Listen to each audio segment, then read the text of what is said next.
pay attention to where the burden of violence and poverty sits. We cannot ignore the lives of women and children. It's that straightforward. I've been reading stuff about women that's 3,000 years old and older, that women have been waiting to recover from that. And so I don't want to say it's intractable. I know that my life is different from my mother's life and my grandmother's life. But let me go back to COVID, because there are two really important points about what COVID's done for us as we think about these very questions you're asking. The first thing is that COVID-19 is a virus and it enters human bodies wherever they are and creates major problems for them. However, what we do know, almost 2 years down the track, is something that you and I have known for a long time, which is that COVID-19 has an inequitable effect on people. And so when we have a look at the bodies and the lives that have been disrupted, and the fact that we are vaccinated, 90% of people living in Africa and countries are not vaccinated.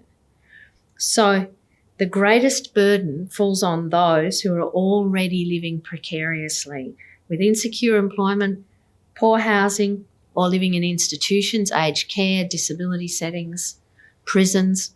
They have compromised health and no access to health services, no educational opportunities, polluted environments, and threatened cultural identity. We need to hang on to that knowledge and the fact that that has been brought into a harsh light. And so I do not want to return to a pre-COVID normal, because a pre-COVID normal is where we see the lives of millions of women throughout the world and their children bearing these sorts of hallmarks. That's an unacceptable thing for us. And so we can then see, as we look closer at that as well, that women bear additional burdens here. They don't get proper contraception. They're exposed to domestic and sexual violence. They're at increased risk of exploitation because they're trying to provide for themselves and their children.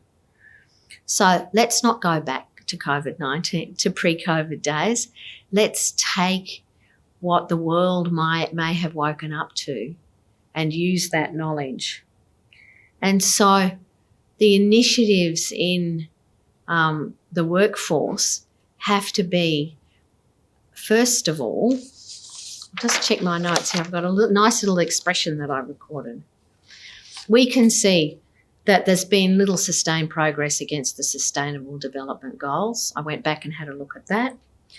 So if social work education is vital to equip women and those in solidarity with us, those men who are, to build on the history of struggle, to build knowledge and to build skills, workforce development needs to be focused on role development, and role development in a wider range of agencies than those focused on crisis end, residual service delivery in tightly controlled entitlement regimes. That means that we need to be looking at roles which are about capacity building, they're rights driven, they're empowerment and liberation focused, they're women led, and they're well resourced.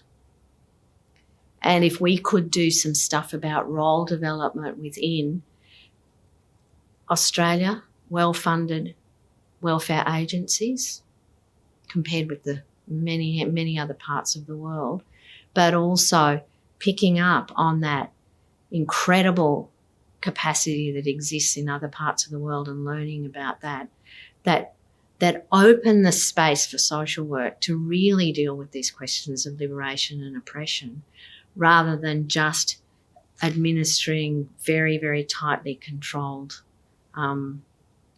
services. The next part of that is that we mustn't only see that women stay in the service delivery part of the operation.